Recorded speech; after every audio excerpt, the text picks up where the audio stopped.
Yesus itu lebih mengutamakan hubungan rohani.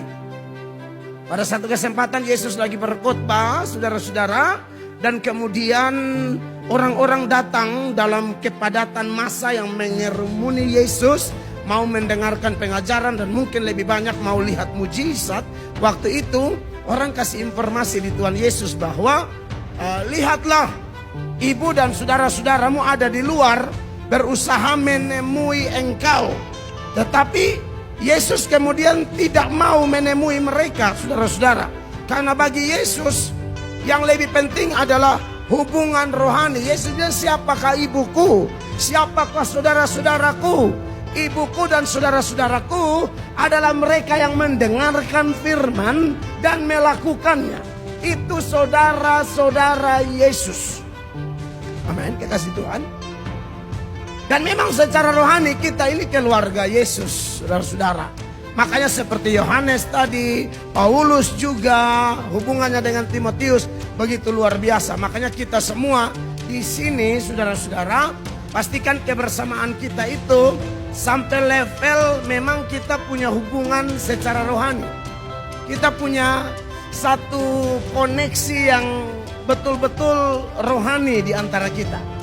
Itu akan lebih luar biasa. Dan biasanya kalau orang sudah punya hubungan rohani, saudara-saudara, ya pasti saudaranya bukan sempurna. Saudaranya juga orang yang punya kekurangan, ya.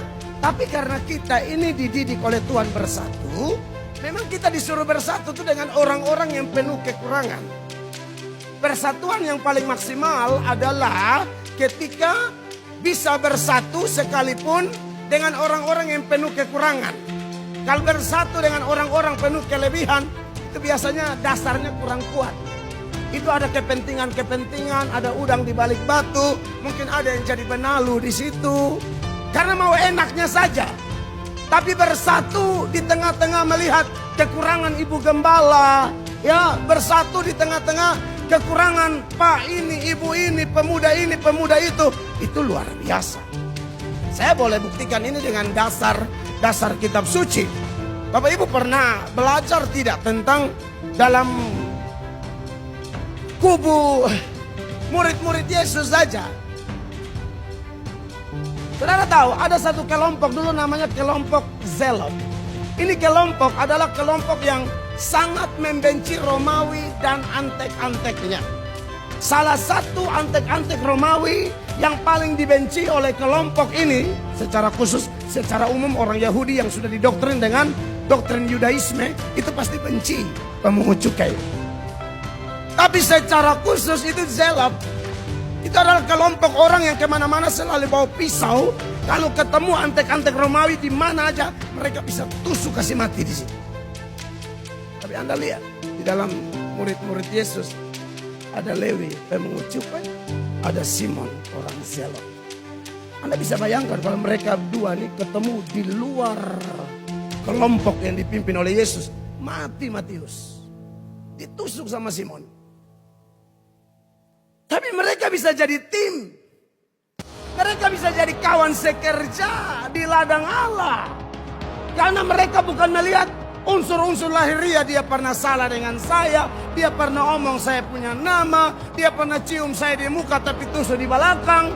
Mereka tidak omong itu lagi. Karena ketika mereka datang di dalam kelompok yang dipimpin oleh Yesus Kristus, mereka melihat arahannya, mereka melihat panutan dari dia, mereka melihat teladan dari dia, yang sekalipun banyak orang membenci dia, ya sudah, doakan. Dia masuk Samaria, orang mau lempar dia dengan batu sampai Yakobus dan Yohanes sudah marah. Lalu Yakobus dan Yohanes bilang, Tuhan, kalau Tuhan mau, kita minta api bakar mereka, Tuhan. Tuhan, diam. Kita ini bukan perang fisik. Kita bukan perang urat saraf. Kita ini tentara-tentara Kristus.